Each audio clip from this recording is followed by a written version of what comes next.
അപ്പോൾ ആ കോന്തൻ എന്താ ചെയ്തതെന്ന് വെച്ചാൽ കീഴിലോട്ട് കൊണ്ടുവന്ന് മോന്തയുടെ കീഴിലോട്ട് കൊണ്ടുവന്ന് ക്യാമറ എടുത്ത്. അപ്പോഴവിടെ അവിടെ വെച്ച് ഞാൻ പറഞ്ഞു, എൻ്റെ പൊന്നു മക്കളെ ഇത്തിരി മാറ്റി വെച്ചെടുക്കാൻ. കേട്ടില്ല. അപ്പോഴാ ക്യാമറ എടുത്ത ആളെ ഇനി ആരും വിളിക്കത്തില്ല, ഉള്ള വരുമാനം ഇല്ലാതായില്ലേ. അതിൻ്റെ അടിയിൽ വരുന്ന കമൻറ്റ് നോക്കിയാണ് ആഷ്ലി എന്ന് പറയുന്ന പൊട്ടന് വായിച്ച് ചിരിക്കുന്നത്.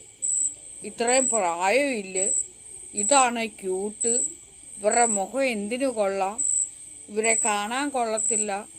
ഇവിടെ എന്നെ നന്നായിട്ട് കാണാൻ സുന്ദരി ആയതുകൊണ്ടാണ് എന്നെ ഉദ്ഘാടനത്തിന് വിളിക്കുന്നതും നീ ഉൾപ്പെടെയുള്ള ആളുകൾ ലൈവിൽ വരുന്നതും ആളുകളൊക്കെ എന്നെ കൂട്ടുകൂടുന്നതും.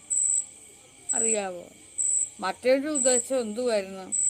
ആധാർ കാർഡിലെ ഫോട്ടോ പോലെ എൻ്റെ മുഖം അങ്ങോട്ട് പതിപ്പിച്ച് അത് വീഡിയോ ഇട്ട് അതിനകത്ത് വരുന്ന നെഗറ്റീവ് കമൻറ്റുകളെ അങ്ങോട്ട് ആളുകൾ കൊണ്ടുവന്നിടും.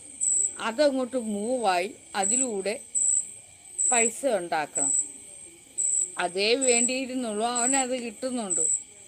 നിന്നെ പോലുള്ള മണ്ടന്മാരെല്ലാം കൂടെ അതിനകത്ത് കൊണ്ടുവന്ന് എൻ്റെ ബോഡിയെ വർണ്ണിക്കുക. ഇത് എന്ത് മൂക്ക, എന്ത് വായ, എന്ത്, ഇവർക്ക് ഒത്തിരി പ്രായമുണ്ട്.